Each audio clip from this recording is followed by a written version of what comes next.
challenged with the task of photographing and recording all the archaeological items and sites and locations on this incredible little island in the midst of the Mediterranean. How many of you have been to Malta? Anybody here? Oh, how wonderful. Oh, excellent. Well, that's absolutely wonderful. So I'm already talking to the converted. I was privileged back in those days to work on the site on the little island of Gozo, which we'll talk a little bit about today, a site called Gigantia, and more primarily with the catacombs on the island, those at St. Agatha's and St. Paul's, and again we'll look at those in some depth in the course of the next few moments. This year was the launch of my first ever attempt at historic fiction, a book which I titled In the Image of His God. For 20-odd years, I was involved with the Shroud of Turin research group in the investigative work done into this amazing cloth, primarily, of course, to identify the image and how it got there, and more recently, the authenticity and the dating of the cloth, which, as many of you, I'm sure, are aware, came under a certain amount of controversy after the carbon dating in 1988.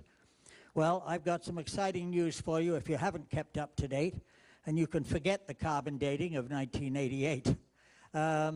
My book was launched at our International Convention for the Shroud at Ohio State University in October. It's called In the Image of His God, and it's a fictitious story based in Malta on the Shroud and the archaeological sites on the island itself. I'm told that it will be available in the gift shop as of tomorrow. And I have only 40 copies with me on the cruise, so if any of you would like it, I'd be delighted to autograph it for you.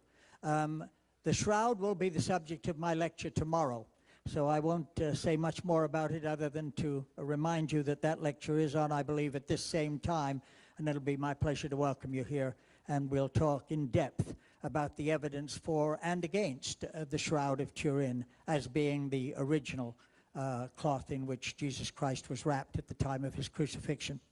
Along with the book is a CD which encompasses all the interviews that I did back in the 80s with the members of the STURP group, the Shroud of Turin Research Project group that went to Turin in 1988, or 1978, I beg your pardon, and carried out the investigation, not as to the authenticity of the Shroud, would you believe, but more importantly, as to how and when the image that we see on the cloth actually got there. And that's what we're going to be discussing tomorrow.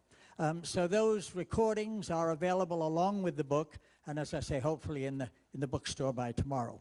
All right, let's talk a little bit about Malta. Can you folks hear me okay at the back? The reason I ask is I was doing a presentation like this in my hometown of Las Vegas a few weeks ago, and there was a lady right at the back where you are, madam, got to her feet, and she said, "I'm sorry to interrupt, but I've been at the back for the last 20 minutes, and I haven't heard a word you said."